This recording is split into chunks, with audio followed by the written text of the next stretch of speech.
এই ভিডিওতে আজকের হ্যামস্টার কম্পিটের ডেলি চিপারটা কিভাবে সমাধান করবেন সেটাই দেখাবো। আজকেরটা খুব সহজ, একটু ভালোভাবে দেখলেই আপনারা ইজিলি করতে পারবেন।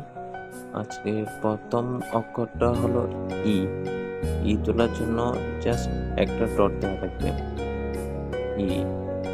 এরপর অক্ষর হলো টি। টি তোলার জন্য একটা ড্যাশ, ছোট, খুব ছোট ছোট আছে। তারপর আছে এইচ। এইচ তোলার জন্য 4টা ডট দেওয়া লাগবে।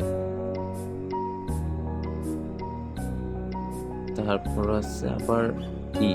ই তোলার জন্য জাস্ট একটা ডট। এরপর আছে আর। আর তোলার জন্য একটা ডট, একটা ড্যাশ, আবার একটা ডট। এটা গেছে, পেয়ে গেছে আজকের 1 মিলিয়ন সমাধান হয়ে গেছে। আপনারাও ভিডিও দেখে ডেলি চিপার কোডটা সমাধান করে নিন। আর প্রতিদিন ডেলি চিপার ক্লেম করে নেবেন, কারণ এগুলো অ্যাক্টিভিটিসের মধ্যে পড়ে।